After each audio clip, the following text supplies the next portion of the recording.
దుబ్బాక ఎన్నికల్లో తక్కువ మెజార్టీతో బీజేపీ గెలిచింది. 1000-2000 ఓట్ల లోపు టీఆర్ఎస్ ఓడిపోవడంతో కొంతమంది టీఆర్ఎస్ కార్యకర్తలు కూడా ఆందోళన వ్యక్తం చేస్తున్నారు. అయినప్పటికీ కూడా వరంగల్ నుంచి ఓ రైతు దుబ్బాకకి వెళ్ళి ప్రచారం చేశారు. తన సొంత వ్యవసాయ క్షేత్రంలో అంటే వ్యవసాయం తనకున్నటువంటి ఒక 4 ఎకరాల భూమిలో పంట పండించి కొంత ఖర్చును కూడా దుబ్బాక ఎన్నికల్లోకి ఖర్చు పెట్టినారు. మాదన్న ఇక్కడ టీఆర్ఎస్ కార్యకర్త ఇక్కడ మన వర్ధనపేట నియోజకవర్గానికి సంబంధించి వారు మన దగ్గర ఉన్నారు. వారిని తెలుసుకున్నాం. అంటే ఏంది ఎలా చూస్తున్నారు మీరు దుబ్బాక ఎన్నికల్లో టీఆర్ఎస్ ఓటమి చవి చూడడానికి ఎలా చూస్తున్నారు? టీఆర్ఎస్ పార్టీ 2001లో ఆవిర్భవించినటువంటి నాటి నుండి నేటి వరకు అనేక ఉప ఎలక్షన్స్ను దేశంలో ఏ పార్టీ కూడా తట్టుకోలేనటువంటి దాదాపు ఒక 50 ఉప ఎలక్షన్స్ను ఈరోజు టీఆర్ఎస్ పార్టీ మరి ఎదుర్కొన్నది. 2012లో ఒక సామాన్యమైన సర్పంచ్ స్థాయి నుంచినటువంటి పరకాలలో మరి మాజీ మంత్రి కొండ సురేఖపై మరి ఒక ములుగూరు భిక్షపతి అనే క్యాండిడేట్ సర్పంచ్గా ఉన్నటువంటి క్యాండిడేట్ను ఆ రోజు కేసీఆర్ గారు మరి మంత్రి మీద పోటీ చేస్తే ఆ రోజు తెలంగాణ ప్రజలు బ్రహ్మరథం పట్టిన విషయాన్ని మర్చిపోదని కూడా సందర్భంగా తెలియజేసుకున్నాం. అలాంటి విషయాలు చాలా కొల్లం. పోచారం శ్రీనివాసరెడ్డి గారు బాన్స్వాడ కావచ్చు, నారాయణఖేడ్ కావచ్చు, మొన్న జరిగినటువంటి హుజూర్ నగర్ కావచ్చు, ఏ ఎలక్షన్లో అయినా టీఆర్ఎస్ పార్టీకి తిరుగులేకున్నటువంటి అఖండ మెజార్టీని తెలంగాణ ప్రజలు ఇచ్చారు.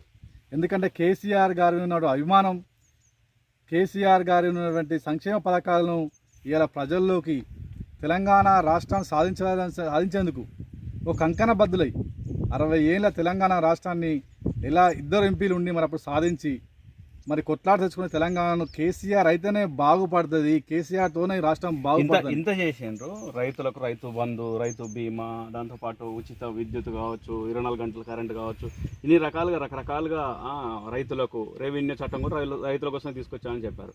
ఇన్ని చేసిన కేసీఆర్కు ప్యూర్లీ రైతు నియోజకవర్గం అయినట్టు దుబ్బాక ఓడించారు. రైతు నియోజకవర్గం ఓకేనా కూడా అక్కడ సానుభూతి ఏంటంటే 2 సార్లు రఘునందన్ రావు గారు ఓడిపోవడం ఒకటి. మాకు 1000 ఓట్లు పెద్ద మెజార్టీ కాదు. టీఆర్ఎస్ పార్టీ నైతికంగా గెలిచినట్టే. 1000 ఓట్లు అనేది లెక్క కాదు. అక్కడ ఏంటంటే 2 సార్లు ఓడిపోయిన క్యాండిడేట్గా రఘునందన్ చూశారు అంతే తప్ప నైతికంగా టీఆర్ఎస్ పార్టీ గెలిచినట్టే. అక్కడ సమానంగా ఫస్ట్ నుంచి లీడ్ చూసుకున్నా కూడా ఒక 500, 1000, 13, 14 కూడా మేము టీఆర్ఎస్ పార్టీ లీడ్కి వచ్చాము. అన్నీ బాగానే ఉన్నాయి. కానీ ఒకరి విజయంలో ఒక 1000 ఓట్లతో గెలిచడం వల్ల అది గెలుపు కాదని మేము అనుకుంటున్నాం. ఓకే. దాంతోపాటు ఇక్కడ ఏంటి మీరు ఫ్లెక్స్ పెట్టుకొని ఇక్కడ వ్యవసాయం చేస్తున్నారు ఏంటి అంటే టీఆర్ఎస్ అభిమానా లేకపోతే ఉద్యమ కాలం నుంచి టీఆర్ఎస్ అభిమానా ఏంటి అసలు? ఆ రోజు కేసీఆర్ పిలుపు మేరకు పిలిపించిన వంట వార్పు కావచ్చు, ఏదైనా రైలు కావచ్చు, మరి ఆ సందర్భంగా మేము ఒక రైతుగా మరి నేను ఉద్యమంలో ఉన్నటువంటి సందర్భంలో తెలంగాణ వస్తే ఏమొస్తుంది అని ఎగతాళి చేసిన వాళ్ళు కూడా ఇవాళ తెలంగాణ వస్తే 24 గంటల విద్యుత్ వచ్చింది, కాళేశ్వరం ప్రాజెక్ట్ వచ్చింది, రైతులను కనీసం కన్నెత్తి చూడని పార్టీలు ఇవాళ రైతు వైపు చూస్తున్నాయి.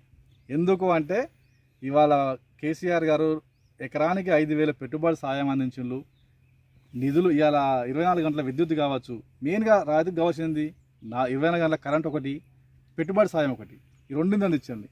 ఏ రాష్ట్రంలో కూడా లేనటువంటి సంక్షేమ పథకాలు భారతదేశంలో 29 రాష్ట్రాల్లో ఒక తెలంగాణ మాత్రమే ఈ రైతును చూస్తున్నాయి. ఇలా యావత్ దేశం కూడా తెలంగాణ వైపు చూసే విధంగా ఇలా పరిపాలన ఉంది. కాబట్టి నాకు ఏంటంటే నియంత్రిత సాగు విధానం, అందరం పత్తి పెట్టద్దు, అందరం ఒకే దారి పోతే మరి మార్కెట్ డౌన్ అవుతుంది విదేశంతో కేసీఆర్ గారు ఆలోచించి మన తెలంగాణలో సాగు విస్తరణ ఎంత, దానికి ఏదైతే సరిపోతుందని చెప్పి మనకు అవసరం బట్టి దాన్ని చేసింది. కాబట్టి ఇలా కొంత పత్తి పెట్టుకోర్రి, కొందరు మొక్కజొన్న పోతే కంప్లీట్గా వద్దన్నాడు, దాన్ని ఈసారి వేయలేదు కూడా మేము. కొంత పసుపు వేయండి, పత్తి వేయండి, ఇంకా కూరగాయల వైపు మనం చెప్పాను. కూరగాయలు ఇప్పుడు డిమాండ్ మనం బయట రాష్ట్రాల నుంచి మనం దిగుమతి చేసుకున్నాం. ఇలా ఖమ్మం కావచ్చు, లేకపోతే విజయవాడ కావచ్చు, లేకుంటే ఇంకా ఒక తెలుగు రాష్ట్రాల బయట నుంచి మనం ట్రాన్స్పోర్ట్ చేసుకుంటున్నాం. కానీ మన కాడ లేదు.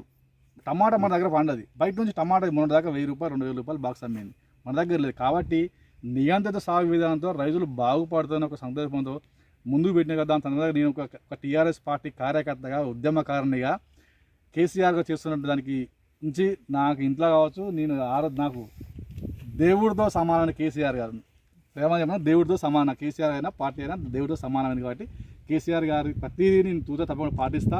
మన దుబ్బాక ఎలక్షన్లో కూడా అక్కడ రైతన్న నేను కూడా ఇక్కడి నుంచి కూడా వరంగల్ నుంచి కూడా రైతన్నలు మన కోసం ఆలోచిస్తున్నటువంటి ఏకైక ముఖ్యమంత్రి కేసీఆర్ కాబట్టి మనం తప్పకుండా కేసీఆర్ ఉన్నాం ఆడికి ఉన్నాము. జస్ట్ 1000 మాకు పెద్ద అదేగా ఓటములు గెలుపడం సహజం, దానికి మేము పెద్దగా కుంగిపోవడం లేదు పొంగిపోవడం లేదు. ఒక కేసీఆర్ గారు ఒక సందర్భంలో అంటాడు, వేల కోట్లు ఉన్నటువంటి ఒక ప్రజాపతి కాలేడు, కానీ ప్రజాపతి నాడు దానికి వేలో కాపాడుకోవాలి, మంచిగా ఉండాలని ఒక మంచి చెప్తాడు.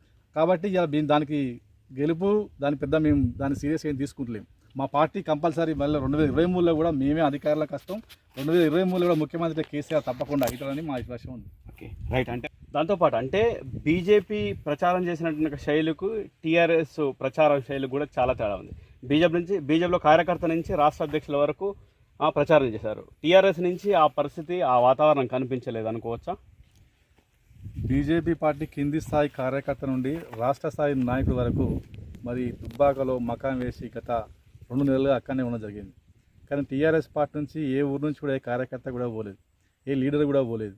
కనీసం మంత్రులు ఎమ్మెల్యేలు కూడా అక్కడికి పోని పరిస్థితి. ఓన్లీ స్ట్రాటజీ ఒక హరీష్ రావు దాని మీద సింగిల్ హ్యాండ్గా హ్యాండిల్ చేయడం జరిగింది.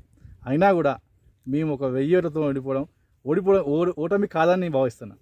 ఓన్లీ సింగిల్ ఎవరు కూడా ఇలా బీజేపీ పార్టీ రాష్ట్ర అధ్యక్షుడు కావచ్చు, కిషన్ రెడ్డి కావచ్చు, 4 ఎంపీలు కావచ్చు, కింది స్థాయి మాజీ ఎమ్మెల్యేలు కావచ్చు, టోటల్గా అక్కడ ఉండి మకాన్ వేసి 2 నెలలు వాళ్ళు 6 నెలలు కష్టపడితే ఆ మాత్రం ఆ 1000 స్థానాలు వచ్చింది. కాబట్టి హరీష్ రావు గారు ఒకరే సింగిల్ హ్యాండ్గా చేసింది కాబట్టి దీన్ని పెద్దగా మేము లెక్కలో తీసుకోవడం జరుగుతుంది. ఓకే. అంటే వచ్చే ఎన్నికల్లో ఇక నుంచి జరిగే ఎన్నికల్లో రైతులు టీఆర్ఎస్ వైపే ఉంటారు, ఎన్నో కార్యక్రమాలు చేస్తుంది కాబట్టి ఆ వైపు ఉంటారు అంటున్నారు. టీఆర్ఎస్ కార్యకర్త వర్ధనపట్ట టీఆర్ఎస్ అభిమాని అని చెప్పుకోవచ్చు. ముందు నుంచి కూడా అంటే తెలంగాణ వచ్చిన తర్వాత ఆయనలో కూడా చాలా మార్పు వచ్చి చెప్పుకోవచ్చు. తన వ్యవసాయ క్షేత్రంలో మనం చూస్తున్నాం. ఇప్పుడు తెలంగాణ రాకంటే ముందు ఇది ఒక విధంగా చెప్పాలంటే ఓన్లీ 1-2 పంటలు అంటే పత్తి, కంది అలాంటి పంటలు వేసి వదిలేసిన పంటలో ఇవాళ 4గురికి అన్నం పెట్టే విధంగా రకరకాల పంటలు పండిస్తున్నారు. కాకర, దాంతోపాటు ఇక్కడ పసుపు కావచ్చు, కాకర కావచ్చు, బీర కావచ్చు, క్యాబేజీ కావచ్చు, కాలీఫ్లవర్ కావచ్చు, రకరకాల పంటలు పండిస్తూ బాగుపడుతున్నాం. అందుకనే నేను టీఆర్ఎస్ కేసీఆర్ అభిమాని అంటూ చెప్తున్నారు మధు రైతు.